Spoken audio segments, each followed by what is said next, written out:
Vamos conversar um pouquinho sobre densitometria óssea? Solta a vinheta.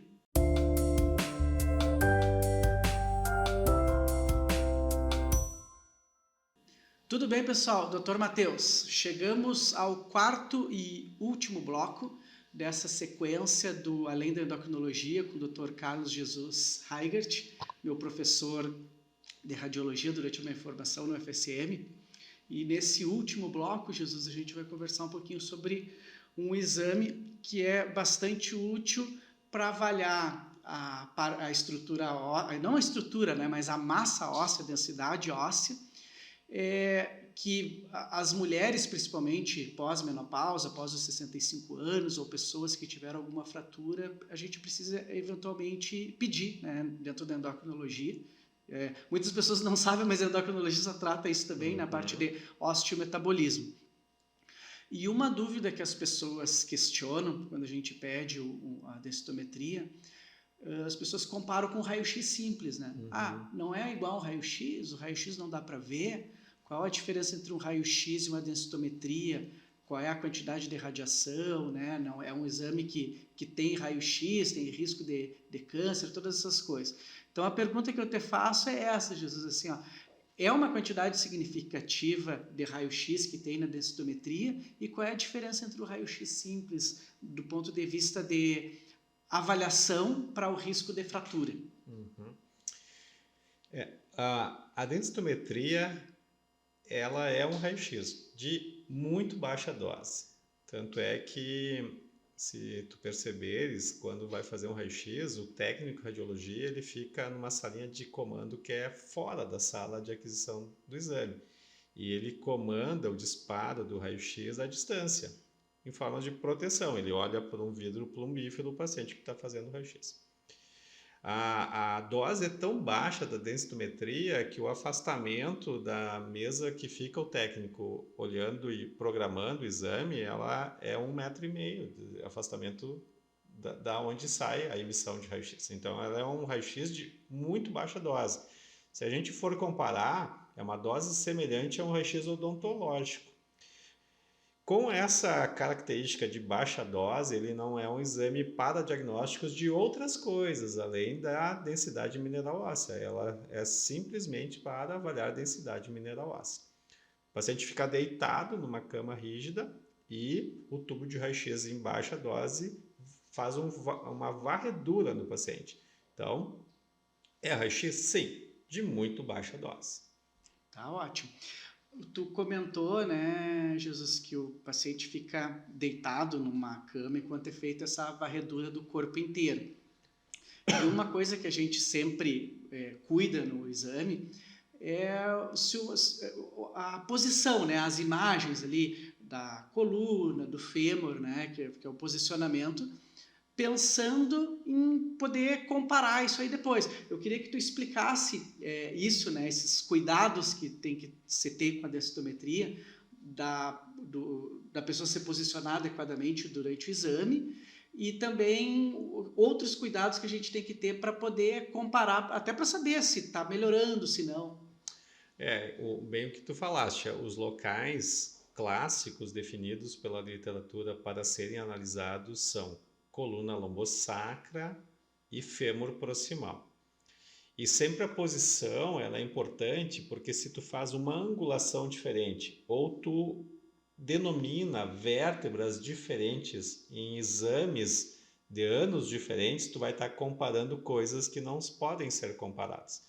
Então a angulação da coluna ou da articulação coxural, que é uma parte do quadril, ela se alterada muito, ela vai alterar o resultado. Então a gente vai estar comparando valores de anos anteriores de forma inadequada.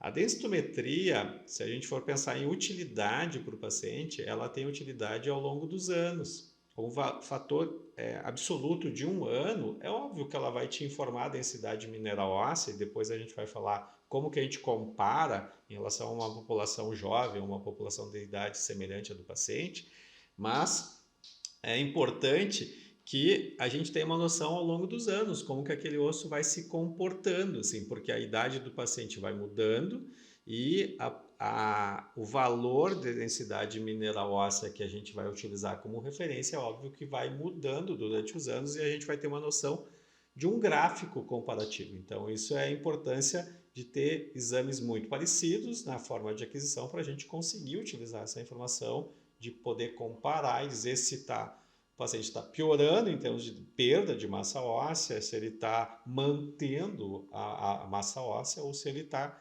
ganhando, que é mais difícil para a grande parte dos nossos pacientes que são mulheres menopausadas, é ganhar, mas quase sempre ela mantém, né? Esse é o desafio de vocês, endocrinologistas, de fazer com que ela mantenha ou ganhe, que é uma dificuldade imensa, né? Exatamente.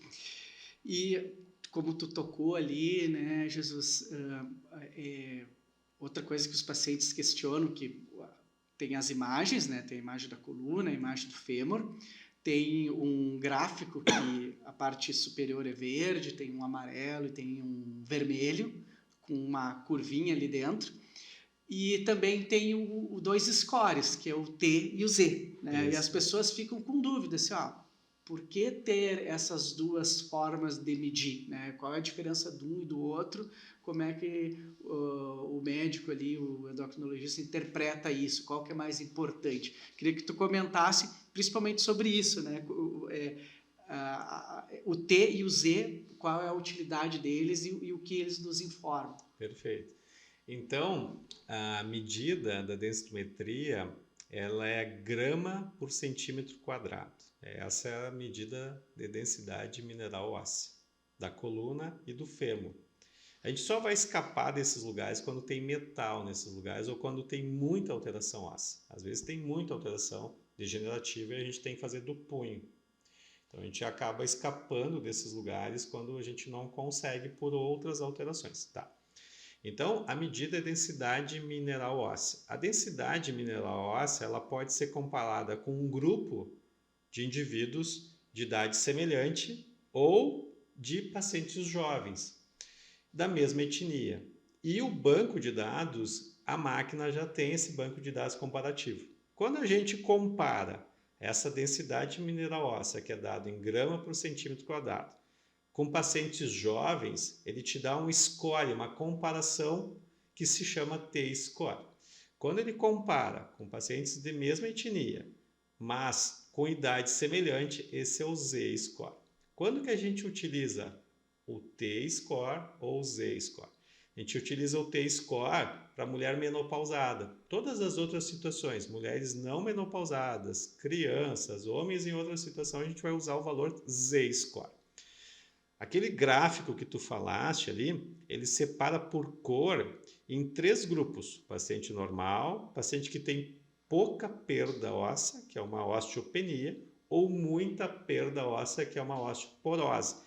Mesmo assim, dentro desses limiares, a gente consegue ter valor absoluto e perceber que aquela paciente vem se mantendo na osteopenia, por exemplo, mas ela vem tendo massa óssea perdida, mantida ou ganha, assim. Então, além de ter aquele limiar que a gente consegue visualmente já identificar onde está o meu paciente, eu consigo ter um valor absoluto que é importante para a comparação com o ano anterior, para estimular o paciente a continuar no seu tratamento. Então, essa comparação, a máquina faz, ela te traz alguns anos anteriores que o próprio técnico de radiologia escolhe quantos anos vai dar. Por isso a importância até de fazer no mesmo serviço, que os dados desse paciente já vão estar naquela máquina e ele consegue buscar os dados anteriores. Então a técnica repetida da mesma forma, os dados dos anos anteriores, né, e todo esse critério que a gente tem bem definido na literatura fazem com que esse método seja muito utilizado, especialmente, olha, quase que 90% ou mais, quase que 100% dos nossos pacientes que fazem densitometria são mulheres menopausadas. Por quê? Porque a mulher menopausada, por causa da alteração hormonal, ela tem uma chance, um risco muito grande de ter perda óssea. Então funciona dessa forma. E outra coisa que vale a pena assim, só esclarecer para o paciente, que muitas vezes ele vai achar facilmente no laudo, nas imagens, não valores absolutos de densidade mineral óssea, mas sim valores relativo valores relativos comparados com essa população. Então, vai ter assim, se está menor que -1, se está de -1 a -1,5, ou seja, às vezes está dentro de não tem o valorzinho ali, mas tem o valor de uma escala entre valores de densidade mineral óssea. Então, é dessa forma que a gente acaba colocando no gráfico os valores de densidade do paciente. Joia. E uma última pergunta, Jesus. Avalia os ossos, mas também é possível avaliar a composição corporal, né? Sim. Eu queria que tu comentasse como é feita essa avaliação e qual a utilidade dessa avaliação da composição corporal que o aparelho da densitometria faz também. Isso. E é bem interessante, eu trabalho com composição corporal de uma forma bem intensa, porque num dos serviços que eu trabalho, essa máquina é uma máquina diferente, nem todas as máquinas de densitometria dispõem desse software de composição corporal. E a gente, como a dose é muito baixa e a aquisição é feita no mesmo momento, a gente sempre disponibiliza para o paciente. Mas tem alguns pacientes que não querem saber a sua composição corporal. Eles estão insatisfeitos, não querem visualizar a sua composição corporal. Porque ela é muito interessante. Ela separa o corpo em segmentos e tronco e ela separa o que é massa magra e o que é massa gorda e te coloca proporções de valor. E assim como na densitometria óssea, ela te coloca dentro da tua faixa etária em que grupo que tu se encontra de obesidade, aí tu conhece mais que eu as classificações clínicas, obesidade grau 1, grau 2, sei lá, e aí ela te coloca dentro de um grupo que não é um grupo de pacientes osteoporóticos, osteopênicos, mas sim um grupo onde está avaliando gordura e massa magra. Isso é muito interessante para alguns tipos de pacientes. O atleta é um paciente que se beneficia muito com isso, porque muitas vezes o atleta está fazendo exercício, mas ele não está sabendo realmente o quanto ele está perdendo de massa gorda e ganhando de massa muscular, né? Outro paciente que a gente também ajuda bastante com a composição corporal é o paciente que por alguma patologia, alguma situação, ele perdeu muito massa muscular e ele está num trabalho de ganhar massa muscular por causa da saúde, não por causa do esporte. Então, às vezes o paciente passa por uma cirurgia de grande porte, tem uma doença que acabou fazendo com que ele perdesse muito massa muscular. E isso visualmente para o paciente é um estímulo para continuar ou buscar outra forma de tratamento para ganhar massa muscular, perder massa gorda. Então, é um método muito legal e também com uma dose de radiação muito baixa. Exatamente. Para ilustrar para o pessoal que está nos assistindo, né, Jesus, nessas imagens, colocando na internet ali a avaliação de composição corporal por densitometria, num paciente obeso tu consegue ver o esqueleto, né? Ver a camada de tecido adiposo, as gorduras e o músculo, e como tu falou, às vezes para uma pessoa aquilo ali choca, impactante, né? Essa espessura aqui é gordura que o exame consegue mostrar. Então, né, chegamos ao nosso último bloco, Jesus. Eu agradeço muito a tua presença, a tua disponibilidade. Como sempre, né, uma didática impecável de professor, né, tu é uma pessoa que eu tenho um carinho muito grande por ti. Falei ali pro pessoal ali, quase fui para tu quase conseguiu me direcionar para radiologia, né, por muito pouco eu não virei radiologista. Não pensa que eu não ter me tornado radiologista, não aproveitei esses momentos, e tanto é que na minha prática hoje, muito do aprendizado que eu tive contigo enriquece a parte clínica da endocrinologia. Eu tenho que te agradecer tanto por isso, pela formação, quanto por estar aqui comigo hoje, né? Muito obrigado, Matheus, pela oportunidade. Fico muito contente com isso e triste por ter perdido, porque eu conheço o teu potencial altíssimo, então, mas fico contente também em saber que tu é um grande profissional na tua área. Mas é assim a vida de professor, né? Eu tenho 20 anos de docência e 2 faculdades, então muitos alunos eu consegui convencer, outros me escaparam por pouco, né? E esse é o meu estímulo de continuar na docência, né? Esses relatos que nem o teu é o que me deixa muito contente, é isso que vale esses anos de dedicação à docência. Muito obrigado pelas palavras e pela oportunidade. Tá ótimo. Agradecer também o nosso apoiador, o Supermercado Beltrame.